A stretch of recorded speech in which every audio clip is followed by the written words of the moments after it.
taking a look at the data that you've been seeing in the post-pandemic period, what's the strategy there and what are the concerns, given that obviously from the outset, the impact on supply chains, on food security, on energy security, amongst other things, was really one of the first aspects that we saw heavily hit as a result of the pandemic and the various lockdowns?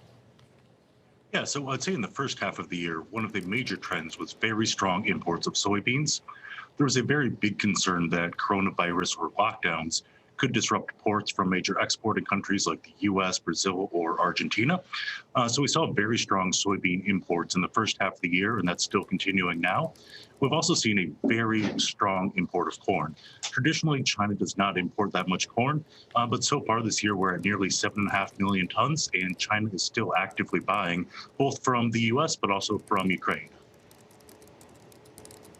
How quickly can China ramp up their homegrown supply side of the supply chain, right? Because we expect to hear more about that in the next 5-year plan, but there are already sort of details emerging as to what they plan to do. Is this something that we're likely to see in the short term?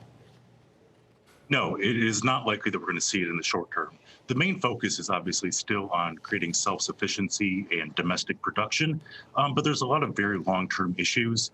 For example, land reform has been a very big sticking point. They've been trying to make changes to, increase plot size, increase farms, get to a more industrial scale like Europe or the US or Brazil. But it's a difficult challenge, and it's not going to be something they can fix next year and hopefully, maybe 5 or 10 years down the road.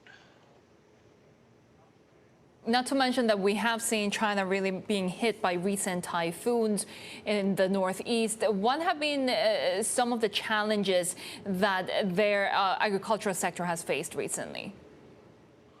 Yeah, well, this year has been a tough year. I mean, in the central China and in southern China, they dealt with flooding. In the northeast of China, they had relatively below average rainfalls this year, and that was then turned around and compounded by 3 typhoons hitting all in a row. So the production losses aren't devastating by any means, but they're noticeable. And so now it's a question of trying to get some of that crop that was damaged harvested in time so that it doesn't spoil or go bad in the field. How have these flows changed given not only the pandemic, but also the US-China tensions? Well, part of it is that China has continued to try to expand where they're importing from. We've seen this, first of all, with meat. When China had African swine fever, they aggressively approved plants out of Argentina, Brazil, and Europe to really diversify the supply chains. And we're seeing similar efforts here when it comes to especially products like corn, wheat, or other grains, especially along the One Belt, One Road initiative. Darin, how is the plan or the strategy to become almost entirely self-sufficient when it comes to the staple for pork going in China? Well, the herd is recovering and it's making progress, but it's still going to be a long time. They're still facing headwinds. Obviously, we've made a lot of improvements and there's a lot of new farms and new supplies now, but it's not something that can be fixed within in the next year. There was a lot of damage done both to the small sector and to the breeding stock, and it's still going to take several years to get back to normal.